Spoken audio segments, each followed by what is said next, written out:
speaking of orcs. Speaking of orcs. We're going to use more tweets for this one. In the PTR for 10.0.7, orc priests have been re-added to the game. Now, for those who don't know, there was a controversy. Who could have fucking guessed with orc priest? Because Blizzard has decided to allow every class to be a priest, a rogue, a mage, or whatever.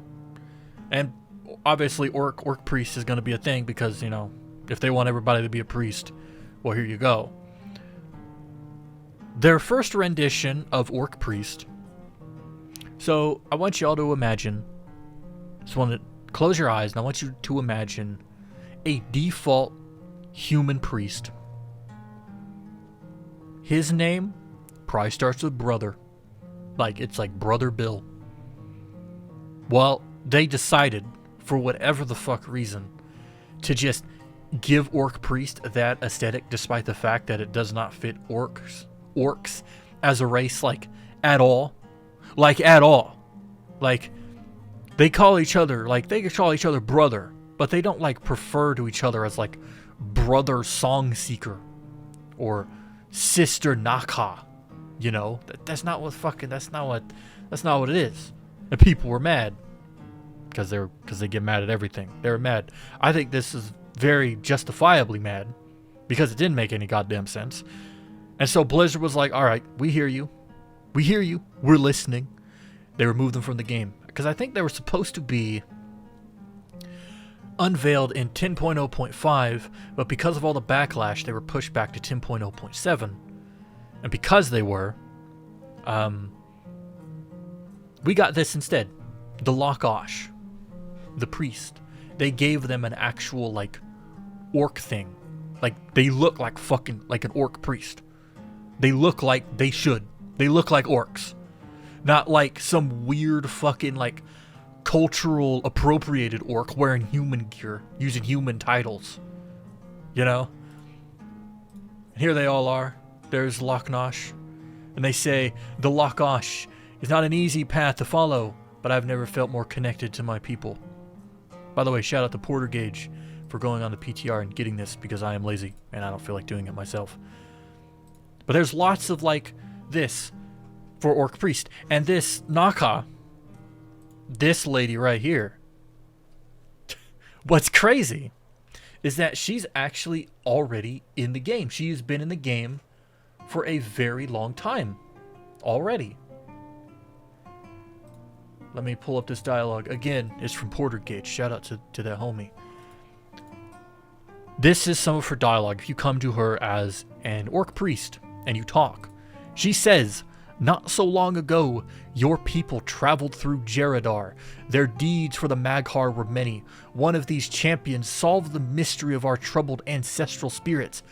Basically, she is referring to the hero of the Maghar questline, which is, and I will fucking go on record saying it is one of the best questlines in the entirety of World of Warcraft.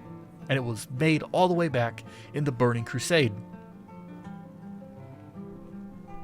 I'll also fucking say that classic Burning Crusade, you know, original World of Warcraft, a lot of people disagree with this, but they had a lot of really good fucking quest lines. This was one of them. Congratulations, a fucking quest line from way the fuck back in the day, from an expansion that a bunch of people said had no goddamn good quest lines at all, gave you Orc Priest. So y'all wrong. Anyways. She says, "I watched that hero and learned what they discovered.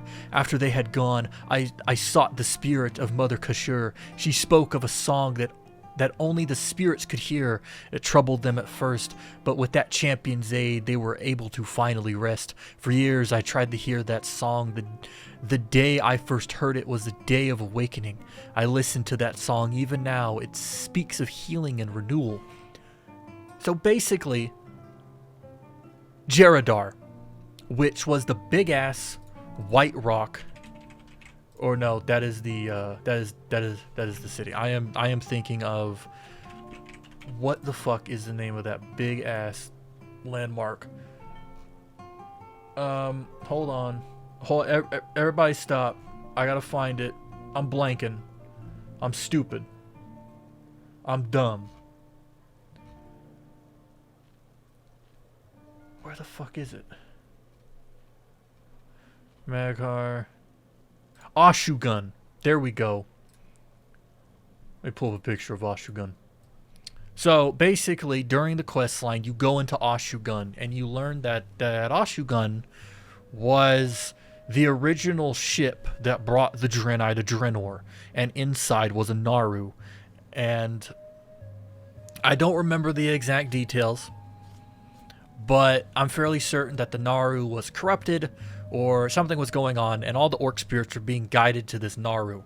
And they were being guided by the Naru song, which is what she speaks of, the song of the spirit, a lok'osh, which is probably the orc word for a song of the spirit, right?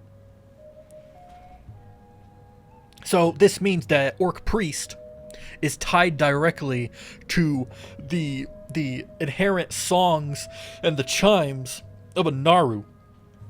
And that by listening to these songs and these chimes and these little tunes, they are able to wield the light and heal, which is fucking pretty cool, because that is very like shamanistic to like listen to, like it's like a tree when it like gets holes in it and then like the wind blows and it like makes a song, you know, and then you're like, shit, this tree's like fucking blessed.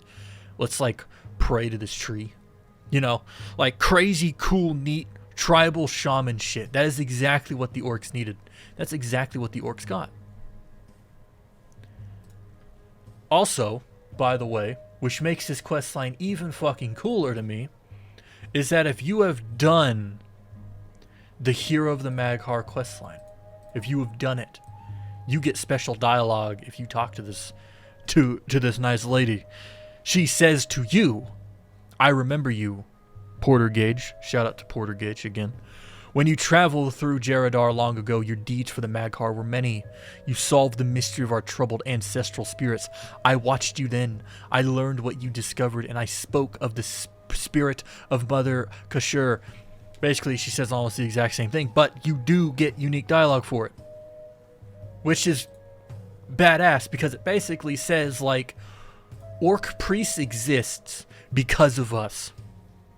Our actions back in the Burning Crusade actually had an effect on the Maghar. They actually had an effect on the people there, and it wasn't just like, oh, you did it, you beat the big bad guy, yay. You know, it wasn't like, oh, yay, you redeemed Garrosh and now he can lead us properly. And then he got fucking twisted like 5 minutes later. But that's besides the point. Your actions back then actually had consequences. And this is the consequence. Orc priest. And that is so fucking cool to me. Because that, like, there's something about that. Where something that happened a long time ago, if you were around for it, if you experienced it, it has an effect on stuff today. In current modern Azeroth. And that is just, I love when games do that. I love when that stuff happens. You know, it reminds me a lot of, I know it might be like crazy to say, but it reminds me a lot of like Mass Effect in a way. Like you do something that like you don't think will amount to anything, and then like in the next game, you're like, oh hey, Admiral Kahoku, like, yeah, he was found, and it was by me. Some random ass guy fucking disappeared, and I did his side quest, and now he's like all over the place on all these advertisements in the Citadel. It's badass. I love when games do that, and this is a prime example of WoW doing it to the best of their own ability within an MMO, and it's nice. It's great. It implies a passage of time, I guess I should say, which is something that WoW really lacks. They might say that like the world has been updated and that it's been 3 years since Shadowlands and the sky broke open, but like it doesn't feel like that. But then you get to stuff like this, and now it feels like shit is that how time has passed, right? It's how Cataclysm felt after Wrath of the Lich King. Like, you felt like time had passed. You felt like you were after Wrath of the Lich King. There's another example of it feeling like it's now after, like, all of this shit. You know what I mean?